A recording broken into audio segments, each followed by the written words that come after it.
You are Locked On Coogs, your daily podcast on the Houston Cougars, part of the Locked On Podcast Network, your team every day. Locked On Coogs, Parker Ranger here talking about Houston and Kansas. And there's one key matchup here in the matchups I think is going to shift things as we get ready for playing them a second time after beating them in double overtime earlier this season and essentially breaking their year. Look, Kansas has had some lineup mix-ups throughout the season, so I'm kind of looking at what their last 3-game starting lineup has been. They could change this by Monday night and really throw me for a loop, but Dajuan Harris is their point guard. I think he'll be the LJ Cryer matchup. From a size perspective, makes the most sense. They're both about 6'1", 6'2". But also, as far as like what Cryer does well, Dajuan Harris is not like an elite scorer or their go-to scorer.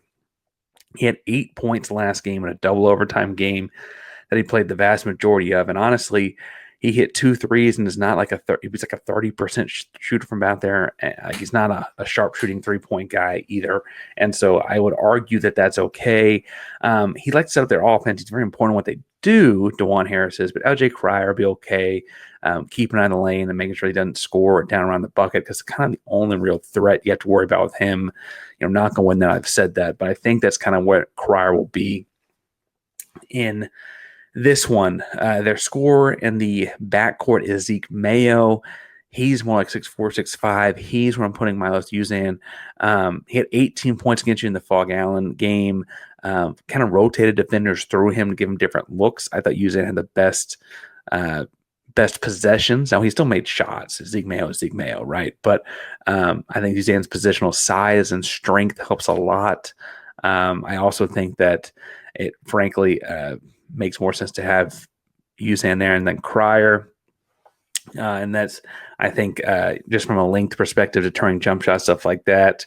Uzan's got to stay out of foul trouble, right? And Zeke Mayo can put a guy into foul trouble. I think I trust Milos in that matchup. Kansas has been starting Rylan Griffin the last 3 games, and he's the guy that killed you from behind the arc in the first game. And I have this down as Emmanuel/Terrence as my matchup.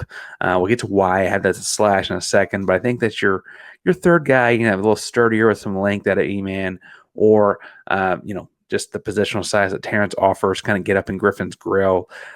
In the first matchup, it was a lot of kick-out threes, kind of took advantage of a defense focus on stopping other things, being really honest. And then he had some great, he knocked it down. He gave the lead a couple different key big buckets at Rylan Griffin in the first matchup. And this one, I think you got the length of Eman or Terrence, and you can kind of get out there and stop that kind of a thing. So I think that's the matchup I'm going to go with there. Again, it's tough. It was like one of his better games of the year. Your first time, you don't want to give that back to him, but also you're like, okay, how often does this kind of thing happen, right? So like back and forth. And now Griffin can score. I didn't mean to say like that's something he can't do, but I do think that's the kind of thing that you're hoping you don't help off of for other guys, stuff like that. KJ Adams has been back and healthy for Kansas. Folks that listen to the show for a long time know he's kind of my boy. And I love KJ. KJ's from a great family. I think he's the Jawan Roberts matchup, and hear me out. Best game of the year for KJ was Saturday versus Tech. They lost to Tech over the weekend in Fog Allen. KJ is a crazy athletic, high motor, but if he beats you shooting the ball, you just kind of let him. He's not an effective scorer out like that. I say that now. He'll have some crazy game in Houston to make me eat my own words, but he is the kind of guy that backdoor cuts, lobs, hustle plays, effort plays, motor plays. You need someone smart to kind of cut that kind of stuff out and kind of track him off the ball. I think that's why you want Roberts on him. I also think that because of where he scores most effectively, the guy covering him gets to kind of play quarterback of the defense or like free safety in the back, right? And kind of be near the rim, orchestrating what's happening, kind of organizing where the guys are. I kind of think that also plays into Jawan Roberts' hands. From a size perspective, KJ is built like his father, a big fullback type guy. He's more 6'6", 6'7". I might give him 6'7", 6'8", somewhere in that range. I don't think he's going to out-muscle or size Jawan Roberts with any of that. He is super lightning quick, so you got to kind of know where he is at all times, or else you give him a half step, he's gone. But I think Roberts is good in all those areas. And so I'm trusting him on that. KJ was not healthy in the first matchup, so we don't know what Houston wanted to do with him there. But a year ago, Roberts had him as well. So I think that's where I'm going to go in that one. Hunter Dickinson gets JoJo Tugler and then Javier France when he's in. In the first game, they did a lot of doubling him in the post to force him to pass. Led to a Floyd Bedenga big-time game right at the other post and some high-low action.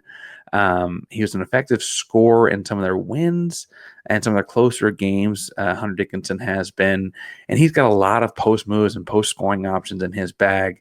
When you double him with length, you're kind of taking that away from him, making him a passer, making someone else beat you. When I was texting Derek and listening to him talk some about it on a show and texting what he meant by some stuff, Derek was saying that he thinks that there's a team you could build around Hunter Dickinson that is a winning team with him as the best player on the team. He just doesn't feel like Kansas has done it. I think that's kind of one of the reasons Houston's goal is to make him a passer as well, right? They kind of see the same kind of thing, right? Make him give the ball to his buddies and make them do the dirty work. Again, in the first game, Rylan Griffin had a big-time shooting matchup. Zeke Mayo had 18. Floyd Bedenga had a career high. Like, you're hoping that those kinds of things don't all repeat themselves at the same time when you're playing in Fertitta this time around, right? As far as what they pull off the bench, they've been pulling that guy, Floyd Bedenga, off the bench for them. He's a big-time center, and then when they play him at center, they play Dickinson at the 4. Again, he had a huge game against Houston the first time. I imagine if he comes in, you won't see him, Dickinson, and Adams on the floor at the same time. So if he's in the game, imagine you see Jawan Roberts on Dickinson and whoever's playing the center spot covering Padunga. I don't imagine you see that Dickinson and Padunga line up on the floor for long with only one Houston big out there. As much as I like seeing Houston go small, I don't think you'll see that a whole lot. I could see Houston go small with Adams out there and kind of get away with having a stronger or a longer guard covering Adams for the quickness and giving up some of the strength and whatever. AJ Storr, ineffective in a lot of Big 12 play, but had a lot of big scoring games for them in non-conference play, including games like Duke. And so, I don't want to say he can't score and then he goes off and it's like, what are you talking about? Or anything like that. I do think, though, that Houston's got good plans for how to handle Storr and kind of keep him off of his spots. He's a good isolation scorer. And so I imagine Houston just continues to kind of keep the game plan there. David Colt, their only other bench guy that's getting considerable minutes. He's a 20 points per game guy at Northern Illinois. He's only broken 10 points 5 times this year, and only 3 of those times were in conference games. I look at him as the kind of guy that, like, Houston just kind of have any of their guards covering will be fine. No one that I'm going to say scares me in that one. I think Houston wins the bench matchups, though, with Javier Francis being the rotational 6-man big kind of guy.